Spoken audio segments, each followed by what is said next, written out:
Okay, good morning.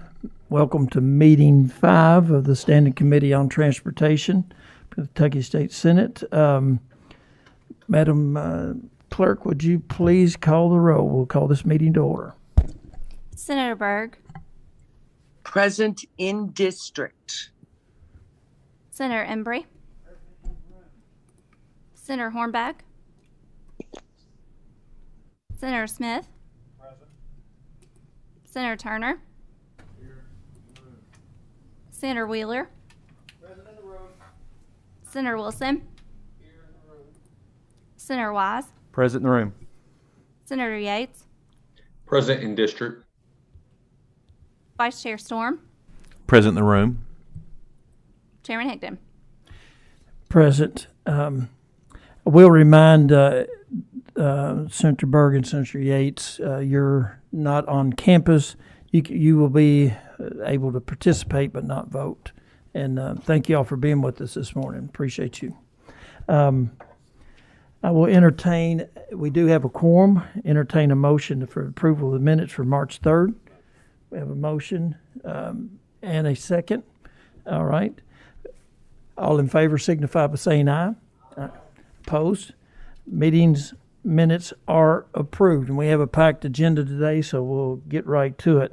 Our first bill that is House Bill 125, Senator Santoro.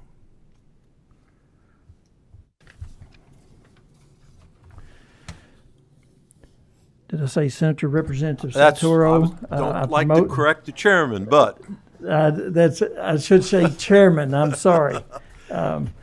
Please identify yourself for the record correctly, and please proceed. Representative South Santoro, Boone County District 60.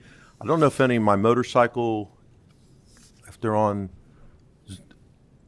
Zoom. Thank you. Yeah, Representative Santoro, it's Jay Huber. I'm here as well.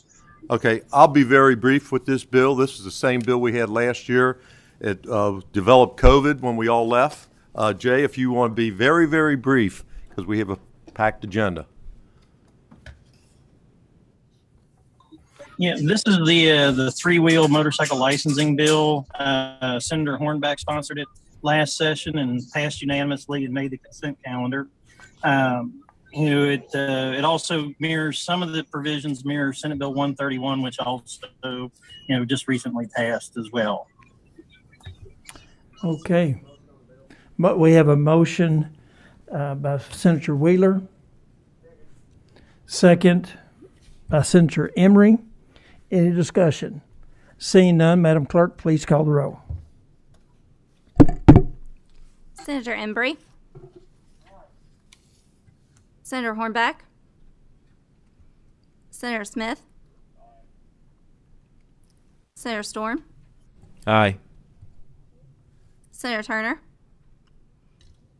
Aye. Senator Wheeler. Aye. Senator Wilson. Senator Wise. Aye.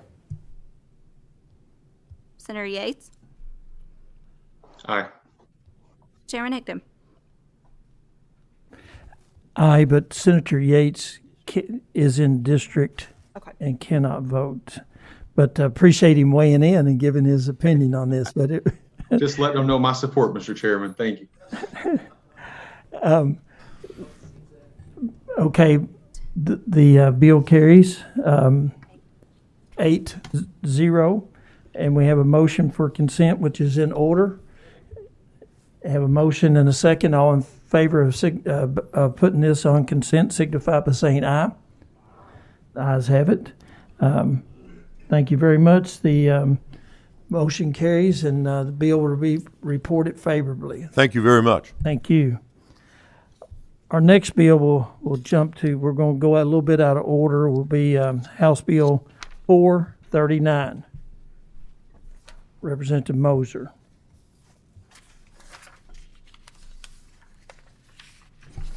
Good morning. Good morning, Mr. Chair. Okay. Good morning, committee. Thank you very much for the opportunity to present 439 today, House Bill 439. I am Kim Mosier, for the record, state representative from the 64th District, And I have several guests with me today. Representative Moser, if you don't mind, just for I have a tendency to forget things. Let's entertain a motion on the committee sub. Mm-hmm. Motion on the sub and the second. All in favor signify by saying aye. Motion carries. The sub is adopted. Please proceed. Thank you, Mr. Chair. I have with me this morning Dr. Frank Burns, Dr. Tyler Hudson, Dr. Wendy Fletcher, and Commissioner Matt Cole, all of whom will weigh in briefly after my brief remarks, just introducing this bill. This is a very common sense piece of legislation that will save lives by ensuring that Kentuckians have the necessary visual acuity to operate motor vehicles.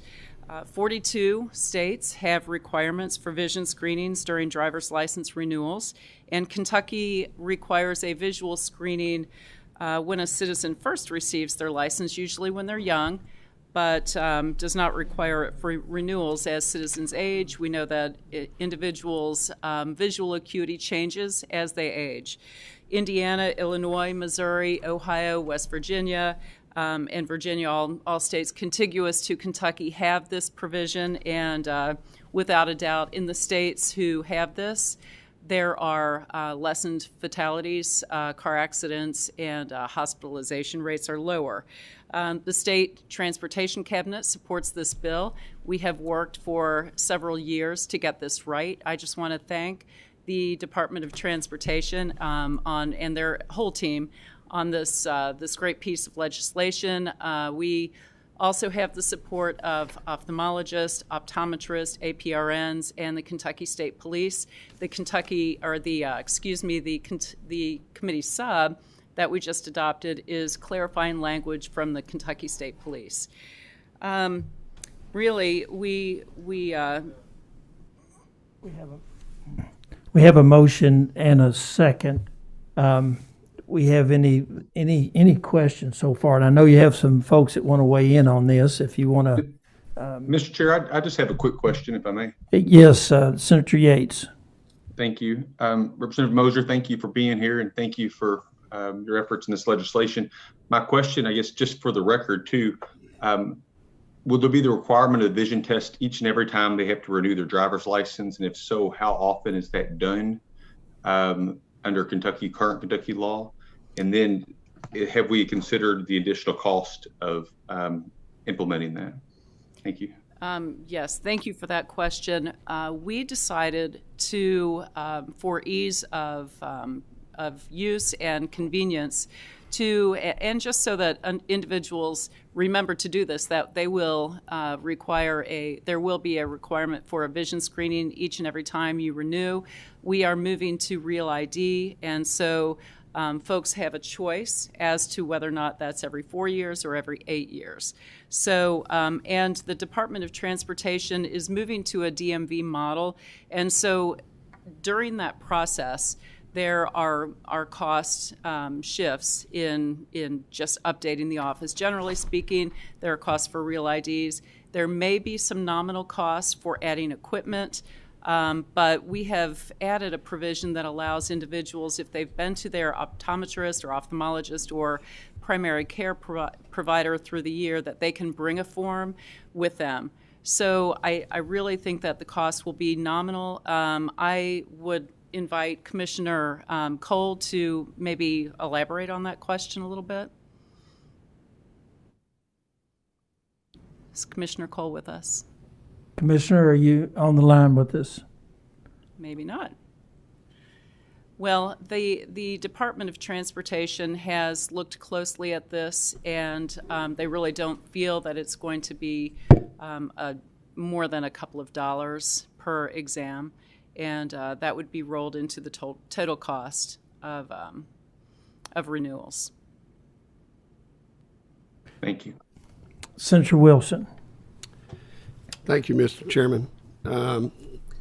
Representative Moser, I want to congratulate you on getting the ophthalmologist and the optometrist together on a bill, because I remember 11 years ago when I came in here and they were vehemently opposed to each other. I think that's quite an accomplishment, but I really welcome this bill. I've had aging parents who are no longer with me, but one of the hardest things to do is ever take away their driver's license. Mm-hmm. But I think as we see them growing older and their eyesight getting worse, we realize they probably shouldn't be driving, but we don't have the heart to take away their license.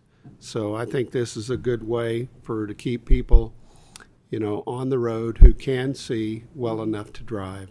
And so I commend you on the bill, and thank you for bringing it. Thank you.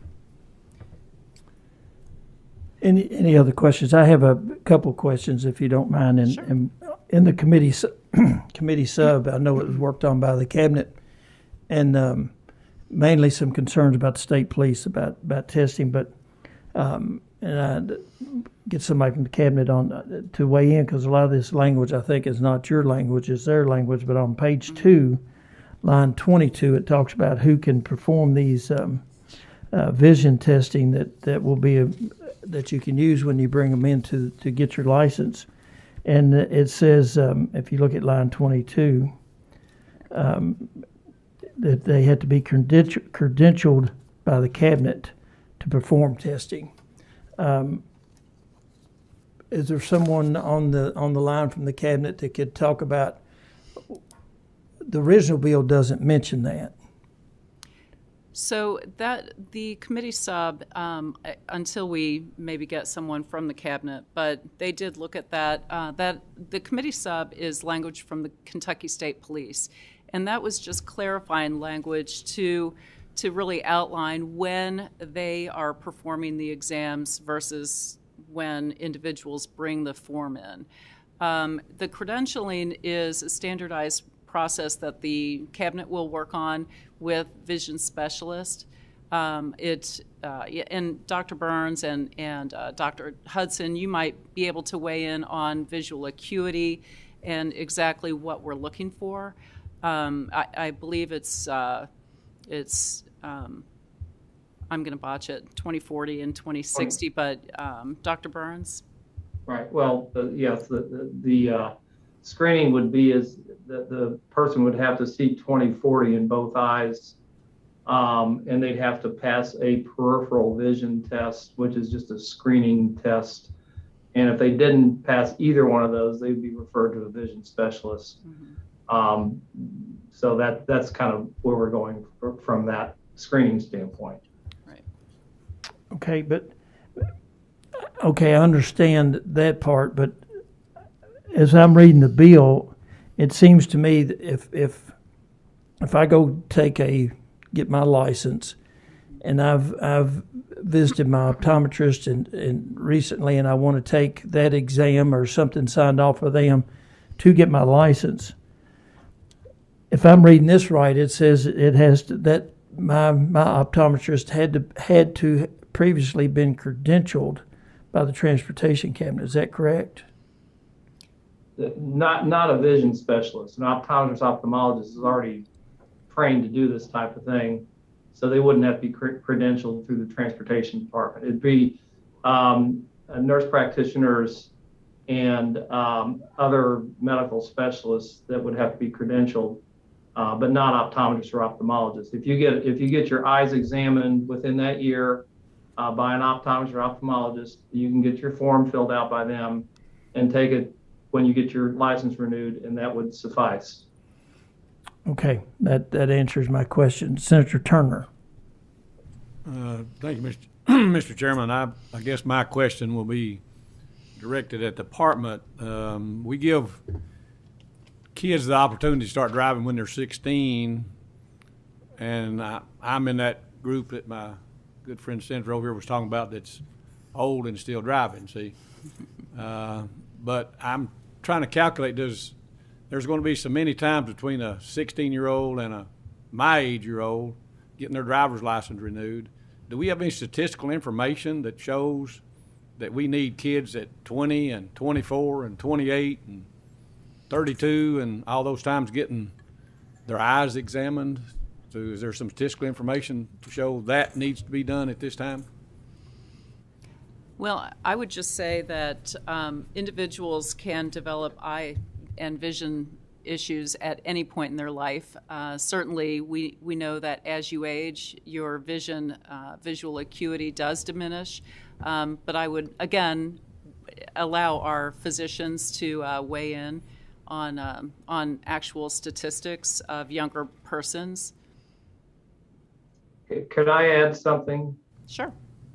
So I do have some statistics on states that require regular vision screenings for all renewal applicants. The states that have the lowest crash rates, 7 require regular screening vision for all renewal applicants: Hawaii, Mass, New Hampshire, New York. And 3 of those states mandate that drivers receive a vision screening and a minimum frequency of 5 years.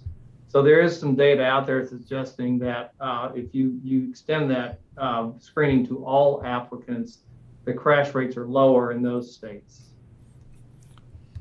Okay. Well, can Mr. Chairman, follow up? You may. As just a forethought, I would request that if we do pass this bill, and I'm not trying to be an obstructionist, that we try to keep some statistical information with age, that there's a change, because I see the expense over a lifetime of somebody like me that's lived that lifetime is going to have, and I now understand at my age that I have to get my eyes examined regularly and do, but I'd like to see some information down the road for the public to be aware that whether we do or do not need young people over those years to get their eyes tested every 4 years. I understand the problem, but if there's no age category, it may not need to happen. If we just get some statistical information, I'll be thankful. Thank you, Mr. Chairman. Senator Turner, I will tell you that most of our new driver's license are renewed every 8 years. So we've already cut that in half. But Senator Wheeler has a question. It's really more of a comment, Mr. Chairman. As a son of a practicing ophthalmologist at 36 years, I want to thank the representative for this bill, because one of the things I hear from my father most often is, I do an eye exam for somebody and they don't need to be driving, but, he's afraid of either HIPAA violations or anything else to really take action on this. So, I mean, I think it kind of takes the responsibility off of a lot of physicians for taking this difficult step and creates, I think, a fundamental policy that's fair. And then also, just from my general familiarity, I mean, there's eye diseases that can start to affect all ages. So I think not only is this making our roads safer, I think it has some public health benefits by encouraging or essentially compelling people to get fairly regular eye exams, so that that those diseases can be got early, because the earlier you catch them, the more likely they are to be treatable and save people's vision. So I want to thank the representative for this good bill. Thank you. You're exactly right. Yeah, thank you. And my favorite driver's license person is on with us, Sarah Jackson. Oh, good. Sarah, are you with us? There, can you hear me? We can hear you now. I just wanted to raise my hand and let you know, Senator, that I was jumping in for Commissioner Cole, and if anyone had more questions of the cabinet, I will help. And I'm sorry about that glitch there. I think he must be having some technical difficulties. So if there are any questions, I'll do my best. Okay. I do have some questions for you. We're going to have equipment in these in our regional offices to do this testing, and we're going to charge, it says, a reasonable fee. Do you have any idea what that fee will look like? Or No, sir. Oh, go ahead. I can take that, Sarah. Sir. Yeah. At this time, we don't have any cost estimates, and part of that is because the implementation date of the bill is a little off in the future. Technology, we want to be able to use the latest and best technology, and we need to assess how many people are coming through, how many are using it. It'll take a while to observe, but it will be a very nominal fee. And if we don't need to charge a fee, we won't charge a fee. But I think that the bill sufficiently covers us if we find the need to. Okay. What about your mobile units? Will they be equipped with this equipment? Well, that's going to be part of the technology we're going to have to investigate. And certainly the mobile units, in order to do renewals, we would need something. It may be that we have to have a mobile vision testing go with us. So we will explore all of that. Yes, sir. What about, Sarah, have you looked at contiguous states to see what they're doing and how this legislation matches up with other states? I personally have not, sir. I know that Virginia has a form of vision testing and has for some time. I'm not sure Tennessee has any vision testing at this point. So I really can't answer with any great certainty. One last thing I do want to ask. We still, and I made Senator Turner brought it up about every 4 years. Now, if I'm not mistaken, we have the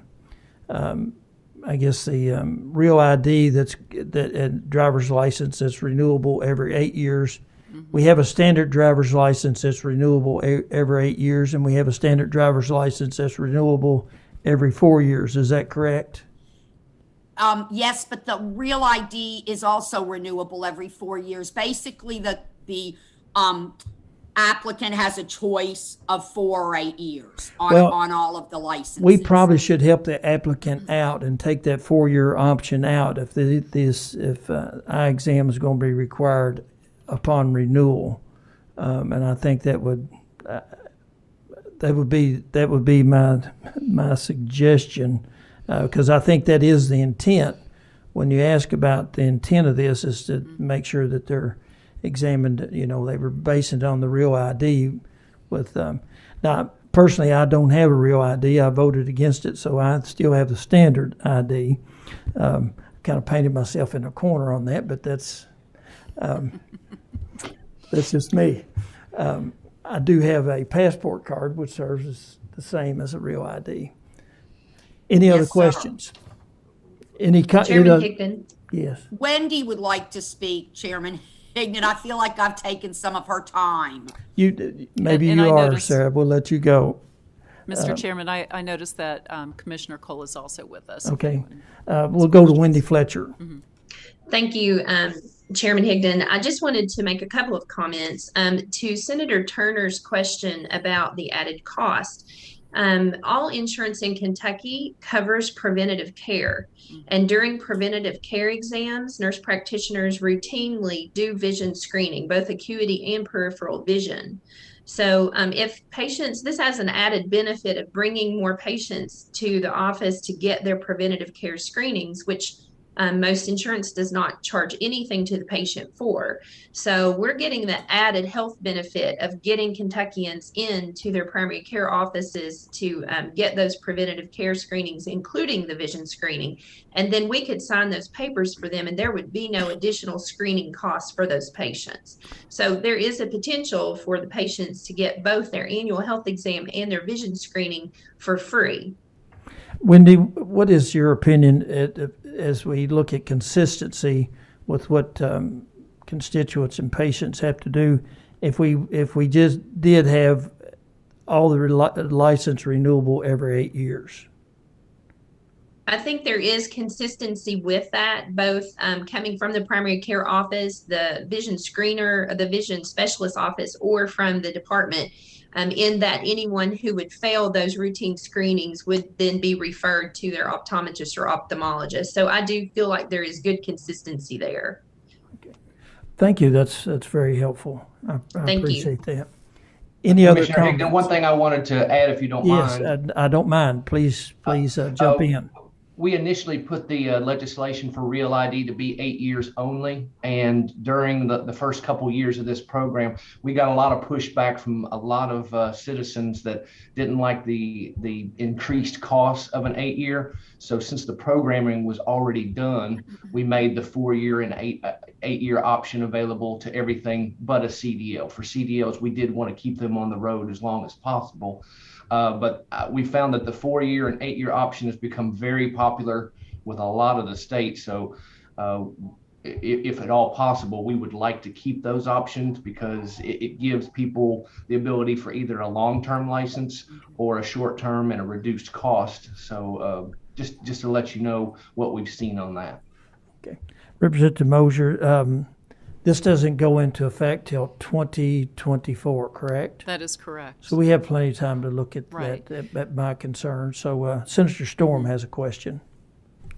Just have one question as it relates to individuals who might not have insurance coverage. What is the standard cost associated with such screenings that are referenced in this bill? I think some of our practitioners can probably speak to the exact cost, but we do have presumptive eligibility for Medicaid, so just about anyone who can afford insurance is eligible for Medicaid, which would also cover any preventative health screenings. I don't really see that any additional cost would be incurred unless the Transportation Department, unless it's revealed that we have additional costs. Individuals would be able to, either get their screening at their practitioners, their primary care, or optometrist, ophthalmologist office, or through DMV. I hope that answers your question. Please proceed. You have another question, Senator Storm. Do any of the physicians know what a standard office visit would cost, though? I'll let them weigh in. It depends. I mean, this screening process would typically not be done in lieu of a full eye exam.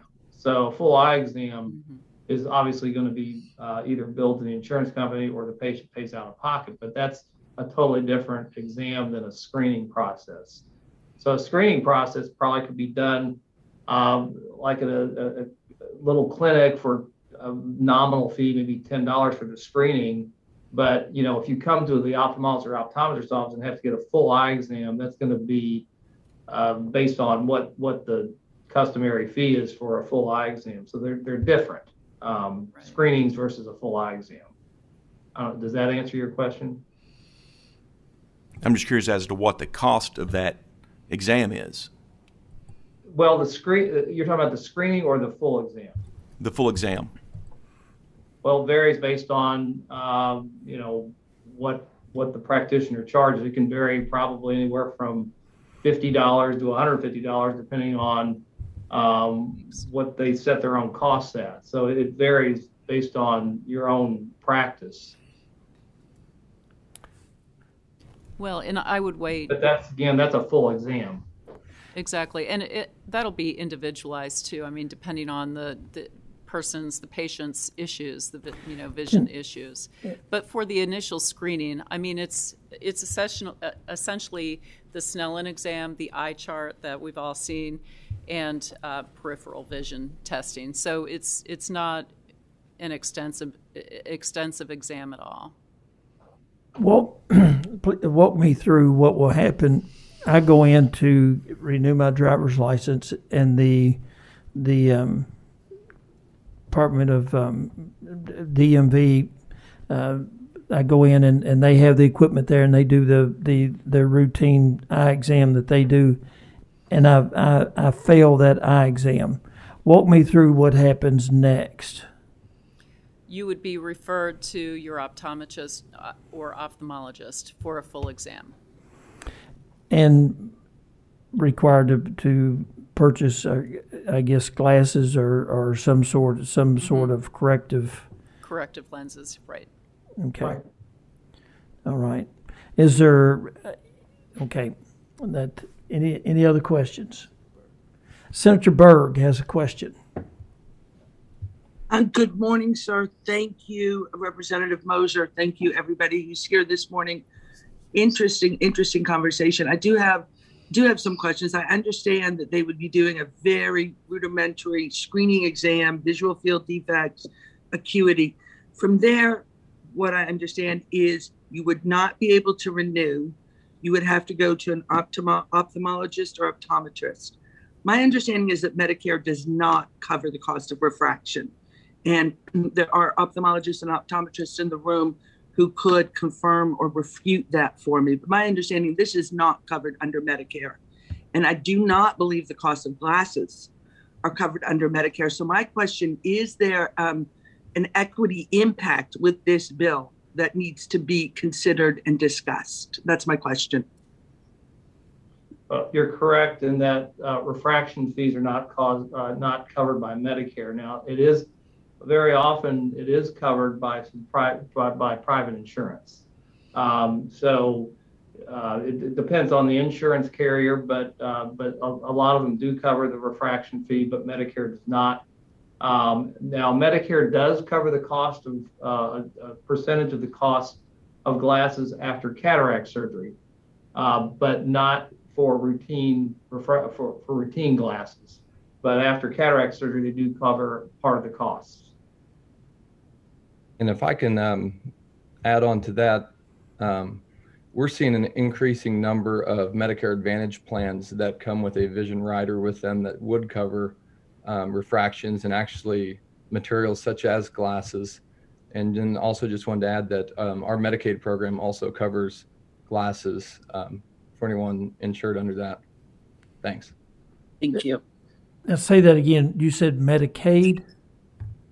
Correct. Medicaid covers glasses, and then there are some Medicare Advantage plans that have a vision rider with them that will cover materials such as glasses.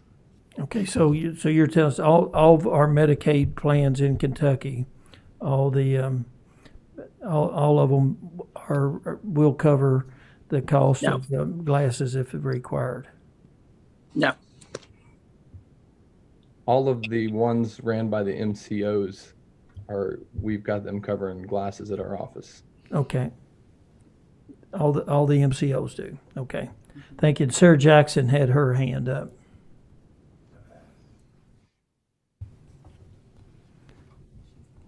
Sarah, are you gone? Okay. Any further discussion?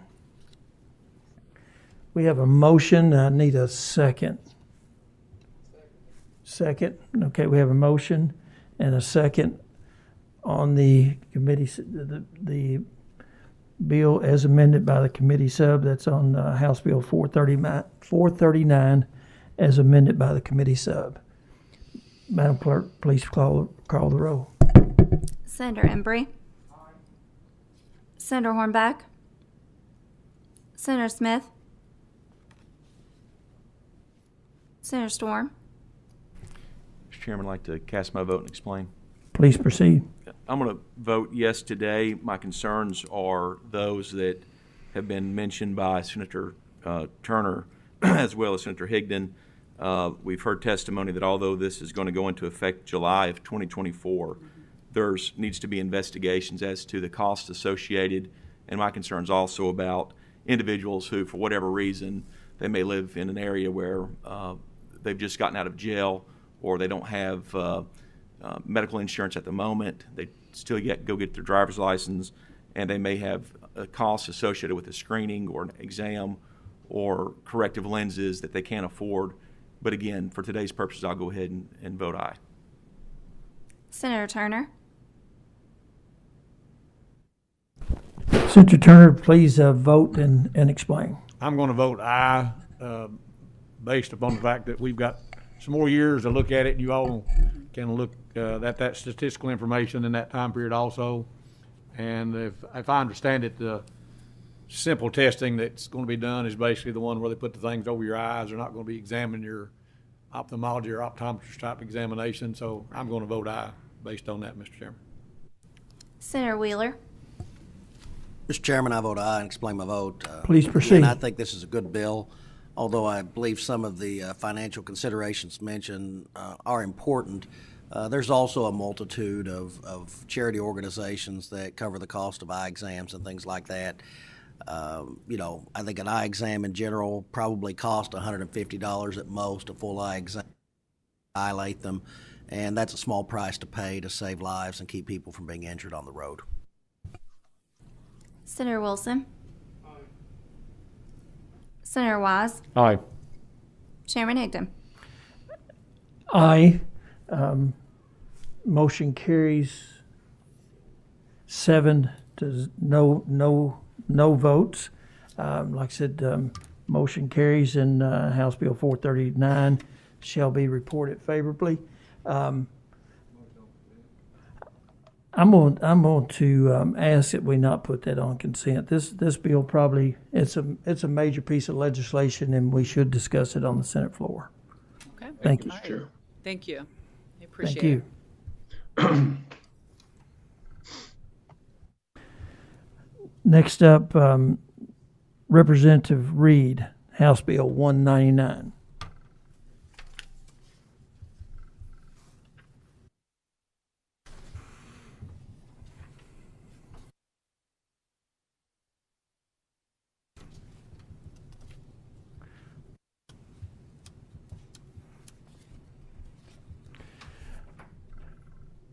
Good morning, Representative Reed.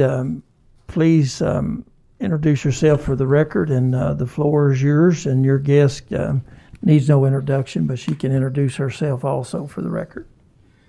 Thank you, Mr. Chairman. I appreciate the opportunity. I'm Brandon Reed, representing the 24th House District. That's Greene, LaRue, and Marion counties. And I see I add another Brandon to the mix today in the room. So I know you usually have 3 Brandons in the room. Now you have 4. So, and my guest can introduce herself. Brianna Carroll, the Director of Public Affairs for the Kentucky League of Cities.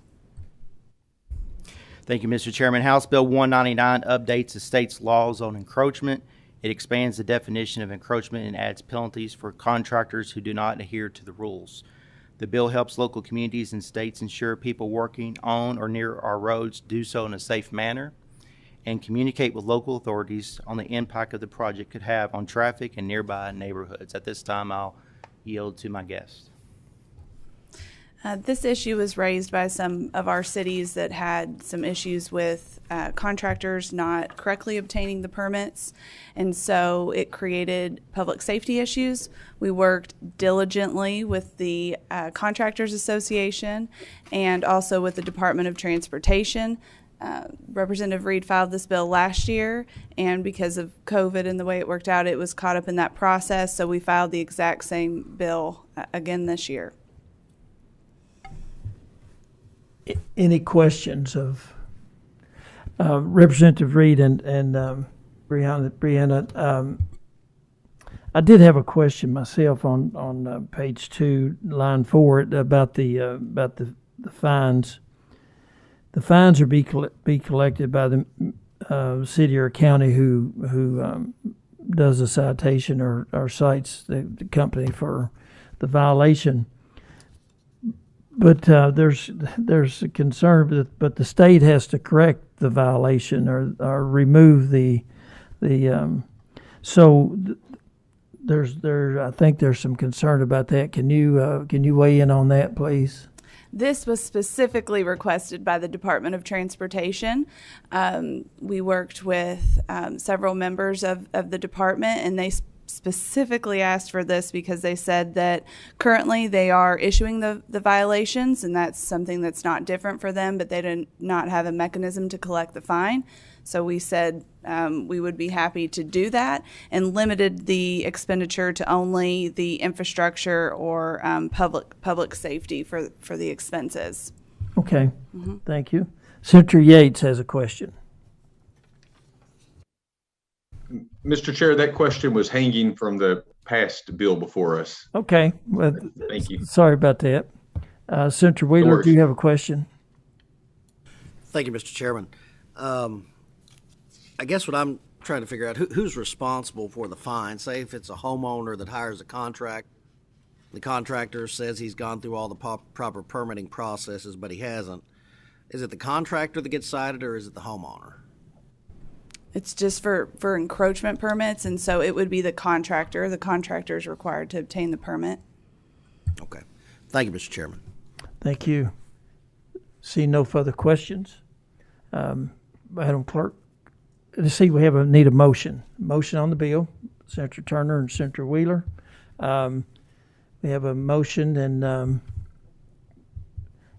all in favor of motion on Secretary, call the roll. Senator Embry. Senator Hornback. Senator Smith. Senator Storm. Aye. Senator Turner. Senator Wheeler. Aye. Senator Wilson. Senator Wise. Aye. Chairman Higdon. Aye. Motion passes. Motion passes 8-0. It will be reported favorably. Motion for consent and second. All in favor signify by saying aye. Opposed? It will be put on consent. Thank you, Mr. Chairman. Thank you. Representative Reed, thank you. Thank you, members of the committee. Next up is House Bill 277. Representative Wesley.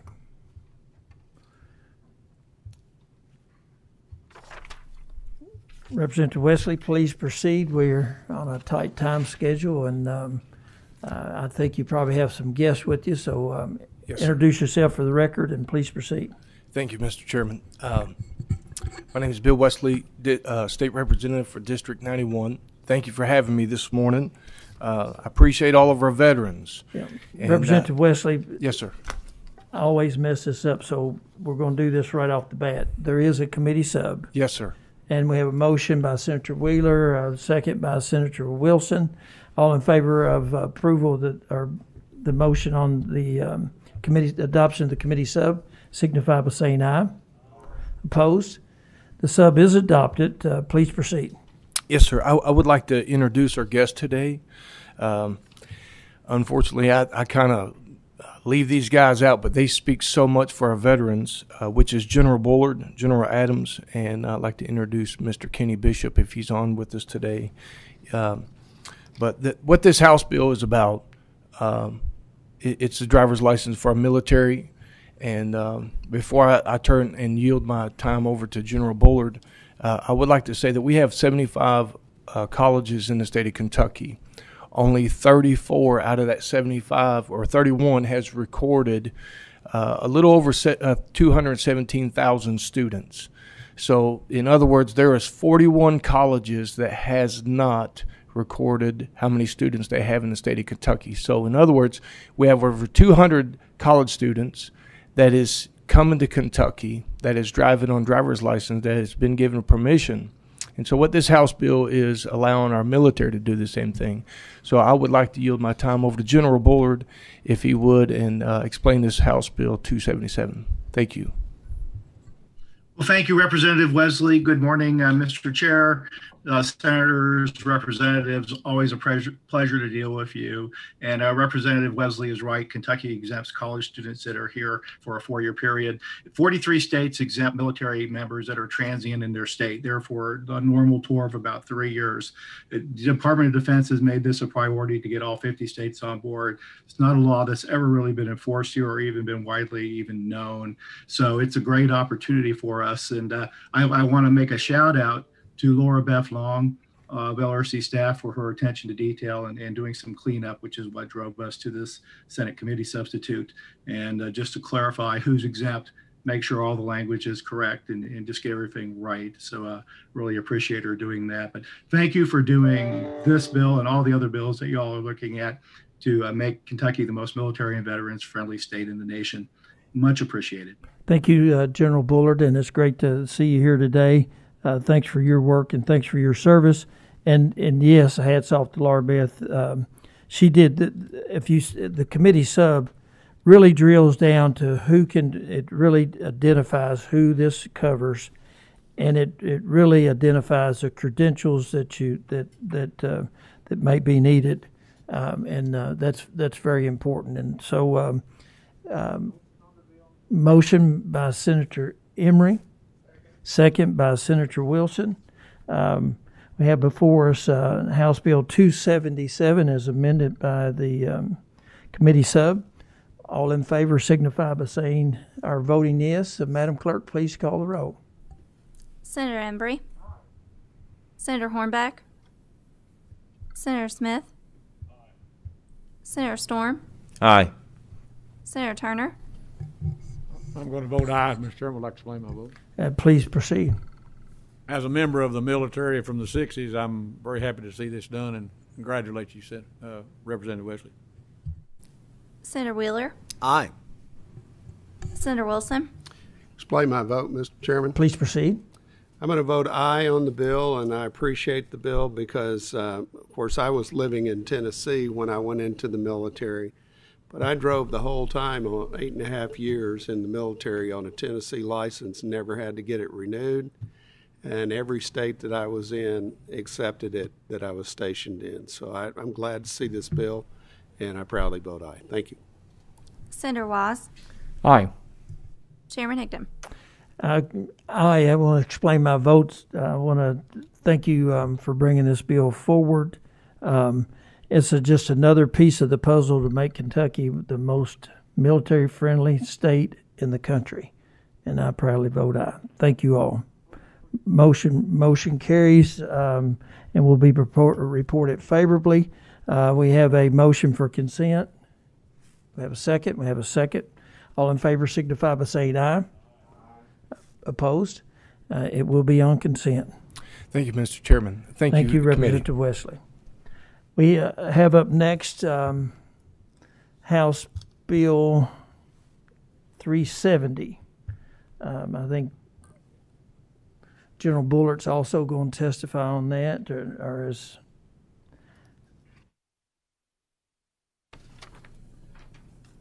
Representative Callaway, please identify yourself for the record and please proceed. Yes, thank you, Mr. Chairman. I am Representative Josh Callaway. I cover the 10th District, which is Hancock County, Breckinridge County, and a little portion of Hardin County. And so I appreciate the opportunity for you all to hear my bill. I'm going to interrupt you too and entertain a motion on the sub. We have a motion and a second on the sub. All in favor signify by saying aye. All opposed? Motion carries. The sub is adopted. Please proceed. Thank you. I apologize for looking a little informal this morning, but suit coat won't fit over the arm right now. So, but House Bill 370 actually came about as it was supposed to be just a very simple cleanup bill, is how it came about, and the proceeds from the firefighter plates as well as the Masonic Homes of Kentucky, there was not anything in prior legislation that told how that those fees that were charged got back to those entities. So we started that process to file this bill, just clean up, and with that happen, it's kind of like setting a Christmas tree up in the middle of the community. Everybody want to get an ornament on it while they can, so it's been a great process to work through, and everybody that has helped with it, I'm thankful for that. But there is a House Committee substitute, and that establishes a plate for recipients of the Distinguished Flying Cross as well as the Air Medal, and it made a little bit of a change in the Bronze Star Medal plate that was awarded with the distinction for valor, and it broadens that a little bit. And then after that took place, we had a few other people that got involved, and we began to look at some other plates that we could add for Combat Action Badge, Combat Infantry Badge, and then establish a new POW and MIA awareness plate. And those direct extra fees would go to the Veterans Program Trust Fund. And then it made some clarification for issuance of special motorcycle license upon the request of the sponsoring organization. Transportation Cabinet to this point has reviewed this, and it seems like everybody is on board with it. The new committee sub basically just clarified some language in there as well about what type of identity or things that could be used to identify the people that would get these license plates. And General, you may be able to talk to that a little bit as well. Oh, yes, sir. Thank you very much, Representative Callaway. And the committee substitute is from the same conversations with Laura Beth Long and General Adams, his work over the last year on this. And what a great opportunity to recognize folks who, this came up for the Air Medal, but the Bronze Star is earned for meritorious service in combat zone. And adding the Distinguished Flying Cross, which we do have some recipients here in the state, even though it's a very rare medal. And then the opportunity came up to add the Combat Infantry Badge and the Combat Action Badge. And those are highly prized by members of the military because you must be in a combat scenario to receive them. And it's earned for honorable service over a period of time in a combat zone. So these are absolutely worthy. And adding the POW plate is just a no-brainer. Just thank you, Representative Callaway. Thank you, Representative Bojanowski, for your work on this. And thank you again for everyone's support. With that being said, I do have 3 brothers that are foreign war military veterans as well, and so we're grateful for everybody's service and taking part. If you've served in the military, this is a great way to allow us to recognize those people who don't get enough recognition, in my opinion. So, we have a motion by Senator Smith, second by Senator Turner. Seeing no questions, Madam Clerk, please call the roll. Senator Embry. Senator Hornback. Senator Smith. Senator Storm. Aye. Senator Turner. Senator Wheeler. Mr. Chairman, briefly explain my vote. Please proceed. Vote yes, and I'm glad to see this.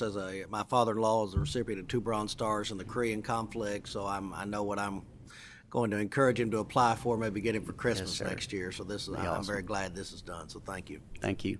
Senator Wilson. Senator Wise. Briefly explain my vote, Mr. Chairman. Please proceed. Representative Callaway, good to see you. Also want to let you know that one of your county judges, Garrett Gruber, reached out to me on this piece of legislation. He speaks very highly of you. This is a great piece of legislation you worked on. I proudly vote aye. Thank you. Thank you. Chairman Higdon. Aye.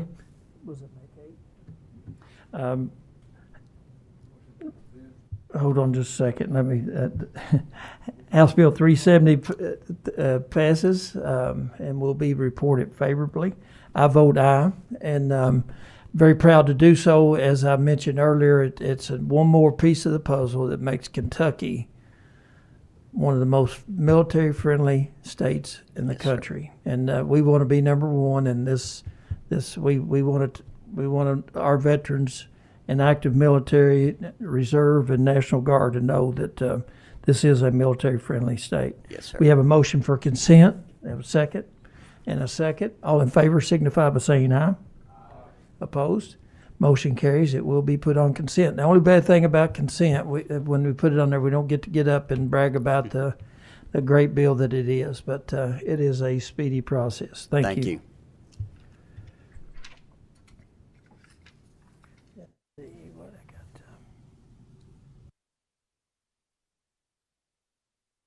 Persons, okay.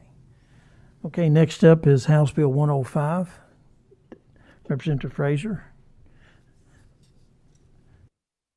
Please identify yourself for the record and please proceed. Good morning, Chairman and members of the Transportation Committee. My name is Representative Deanna Frazier, District 81, which is located in Madison County. Please proceed. Okay. House Bill 105 would allow local law enforcement to direct the Department of Transportation to place missing person information of any age on electronic highway information signs. Under current law, highway message boards can only be used in the case of an Amber Alert, which means the child was actually abducted. House Bill 105 directs the duty officer of the Division of Emergency Management to contact the Transportation Cabinet if the local search coordinator determines that at any time during the search for a missing person that the use of electronic highway signs would aid in the search and is also in the best interest of the missing person.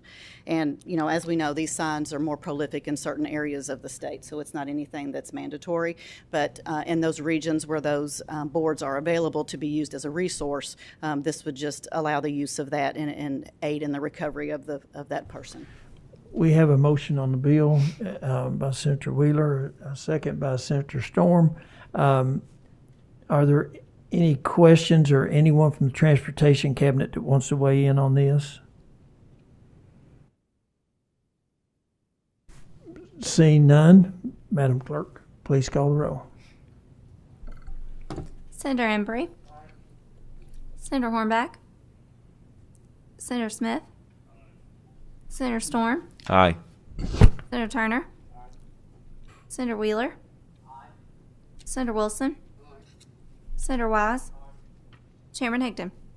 Aye. Representative Frazier, House Bill 105 passes 8-0 and will be reported favorably. Motion on consent by Senator Wilson, second by Senator Wheeler. All in favor of this bill going on consent signify by saying aye. Opposed? It will go on consent. Thank you. Thank you, Chairman and members of the committee. Let's see, looking around, does that have everybody? No, we still have House Bill 363. Representative McPherson, please identify yourself for the record, and please proceed. Is that a sub? Now there is a sub on this, just pretty much some motion on the sub. We have a motion and a second. All in favor of adoption of committee sub signify by saying aye. Opposed? Motion carries. The sub is adopted. Representative McPherson, please proceed. Thank you, Chairman. My name is Sean McPherson. I'm State Representative for District 22, Allen, Simpson, and a portion of Warren County. House Bill 363 is about disability license plates and placards, mainly for people, specifically for people, parents or guardians that have disabled children or disabled adults. These people will probably never be able to have a driver's license, so we need to allow the people driving them around to be able to have a license plate that says so. And I know you and I talked about in your office that sometimes these get taken advantage of. There's good laws and there's bad actors. We understand that. We appreciate that, but we don't want to make the people that do need them and deserve them not be able to have those. Okay, I do want to again, staff, Laura Beth Long. That's the reason we have a sub. Correct. Is the devil's in the details when you do legislation, and she's done a very good job of going back and making sure that we cross our T's and dot our I's to make sure that everything's in order. So correct. Strategically make that pop where it's only for the people that deserve it. That's correct. Absolutely. Any questions? Seeing none, do we have a motion on the bill? Who made the motion? I have a second. Okay, Senator Wheeler, and then second by Senator Turner. Madam Clerk, please call the roll. Senator Embry, Senator Hornback, Senator Smith, Senator Storm, Aye. Senator Turner, Senator Wheeler, Senator Wilson. Explain my vote, Mr. Chairman. Please proceed. I'm going to vote aye on this bill, and I want to thank Representative McPherson for bringing the bill. Actually, my mom, last 10 years of her life, could not drive, and she had a walker, and so every time I had to take her shopping, we couldn't park in those spots, and unfortunately, she had to, walk with the walker across the parking lot. And so I really do appreciate this. I think it will help a lot of people, especially as we have an aging population. So I proudly vote aye, and thank you. Thank you, Senator. Senator Wise. Chairman Higdon. Aye. Is that 8? Mm-hmm. Bill passes 8 to. So the House Bill 363, as amended by the committee substitute, passes favorably and will be reported. We have a motion for consent and a second by Senator Wise. All in favor signify by saying aye. Opposed? Motion carries. It will be put on consent. Thank you, Mr. Chairman. Thank you, Board. Appreciate Thank you. Do anyone want to make a motion to adjourn?